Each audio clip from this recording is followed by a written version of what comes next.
पहलगाम में 22 अप्रैल को 26 भारतीयों को मौत की नींद सुलाने वाले आतंकियों का क्या हश्र होगा, ये पूरी दुनिया देखेगी। आतंकियों और पाकिस्तान को अहिंसा का पाठ पढ़ाने के लिए भारत ने इसकी तैयारी शुरू कर दी है।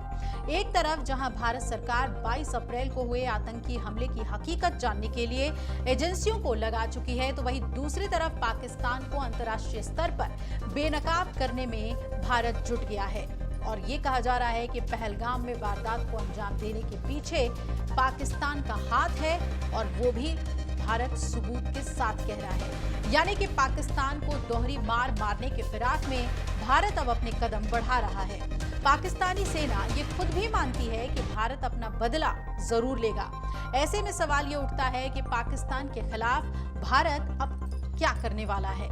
अंतर्राष्ट्रीय स्तर पर पाकिस्तान को अलग थलग करने के लिए भारत की रणनीति क्या है, और पाकिस्तान के खिलाफ भारत ने अब तक क्या क्या कदम उठाए हैं। दरअसल 30 अप्रैल को विदेश मंत्री एस जयशंकर की अमेरिकी विदेश मंत्री मार्को रूबियो से बात हुई, और इस बात की जानकारी खुद एस जयशंकर ने ट्विटर एक्स पे पोस्ट करके दी। एस जयशंकर ने पोस्ट में लिखा, कल अमेरिका के विदेश मंत्री के साथ पहलगाम आतंकवादी हमले पर चर्चा हुई। हमला करने वाले आतंकियों, उनके समर्थकों और साजिशकर्ताओं को न्याय के कटघरे में लाया जाएगा। यानी कि इन तीनों को पहलगाम हमले की कड़ी से कड़ी सजा मिलेगी। मार्को रूबियो ने बुधवार को विदेश मंत्री एस जयशंकर और पाकिस्तान के प्रधानमंत्री शहबाज शरीफ से अलग अलग फोन पर बातचीत की। जयशंकर के साथ अपनी बातचीत में रूबियो ने पहलगाम में हुए हमले में मारे गए लोगों के लिए दुख व्यक्त किया। रूबियो ने आतंकवाद के खिलाफ भारत के साथ सहयोग के लिए अमेरिका की प्रतिबद्धता की पुष्टि की, और भारत को तनाव कम करने और दक्षिण एशिया में शांति और सुरक्षा बनाए रखने के लिए पाकिस्तान के साथ काम करने के लिए भी प्रोत्साहित किया। वहीं शहबाज शरीफ के साथ भी अपनी बातचीत में अमेरिकी विदेश मंत्री ने पहलगाम में हुए हमले की निंदा करने की आवश्यकता पर जोर दिया, और हमले की जांच में पाकिस्तानी अधिकारियों से सहयोग का आग्रह किया। अब जान लीजिए कि पाकिस्तान के खिलाफ भारत ने अभी तक क्या क्या कदम उठा लिए हैं। पीएम मोदी की अध्यक्षता में हुई सीसीएस की बैठक में पाकिस्तान के खिलाफ 5 बड़े फैसले लिए गए थे। इन फैसलों से आतंकवाद के सरगनाओं के साथ पाकिस्तानी हुकूमत पर चोट लगना तय है। विदेश सचिव विक्रम मिस्री ने इस पर जानकारी देते हुए कहा कि इस आतंकवादी हमले की गंभीरता को समझते हुए सुरक्षा मामलों की कैबिनेट समिति यानी सीसीएस ने 5 फैसले लिए हैं। पहला, 1960 की सिंधु जल संधि को तत्काल प्रभाव से स्थगित किया जा रहा है, जब तक कि पाकिस्तान सीमा पार आतंकवाद को समर्थन देना बंद नहीं कर देता।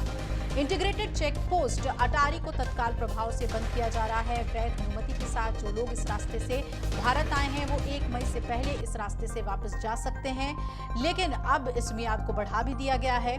पाकिस्तानी नागरिकों को अब सार्क वीजा छूट योजना के तहत भारत यात्रा की इजाजत नहीं दी जाएगी। पहले जारी सभी SVES वीजा निरस्त माने जाएंगे, और अभी SVES वीजा पर भारत में रह रहे किसी भी पाकिस्तानी नागरिक को जल्द से जल्द भारत छोड़ने के लिए कह दिया गया है। नई दिल्ली स्थित पाकिस्तानी उच्चायोग में रक्षा, सेना, नौसेना और वायुसेना सलाहकारों को पर्सोना नॉन ग्राटा घोषित किया गया है। उन्हें भारत छोड़ने के लिए 1 हफ्ते का वक्त दिया गया है। भारत इस्लामाबाद स्थित अपने उच्चायोग से भी रक्षा, नौसेना, वायुसेना सलाहकारों को वापस बुलाने का फैसला भारत ने लिया।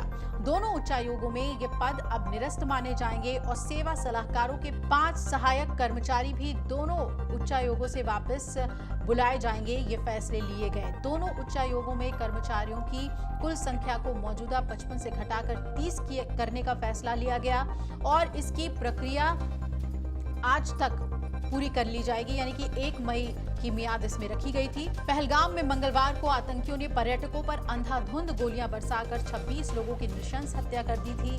जंगल के रास्ते सेना की वर्दी में आए दहशतगर्दों ने पहलगाम के बायसरन घाटी में पर्यटकों से पहले उनका धर्म पूछा, परिचय पत्र देखे, फिर हिंदू हो कहकर गोली मार दी। 26 मृतकों में ज्यादातर पर्यटक हैं, जबकि 2 विदेशी और 2 स्थानीय नागरिक शामिल हैं। हमले में करीब 17 लोग घायल हुए। वहीं सुरक्षा एजेंसियों ने कुछ संदिग्धों को हिरासत में लिया। 3 जुलाई से शुरू होने जा रही श्री अमरनाथ यात्रा से पहले इस कायराना हमले की जिम्मेदारी पाकिस्तानी आतंकी संगठन लश्कर-ए-तैयबा से जुड़े गुट द रेजिस्टेंस फ्रंट ने ली। बाद में हालांकि यू टर्न मारते हुए उसने मना भी किया।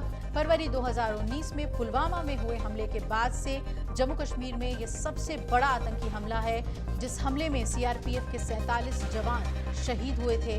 और उसके बाद पहलगाम का यह हमला है, जिस पर भारत अब पाकिस्तान से बदला लेने के लिए अपनी तैयारियों में जुटा हुआ है। अगर आप ये वीडियो YouTube पर देख रहे हैं तो हमारे चैनल को सब्सक्राइब कर बेल आइकन दबाएं, और Facebook पर देख रहे हैं तो हमारे पेज को लाइक करें।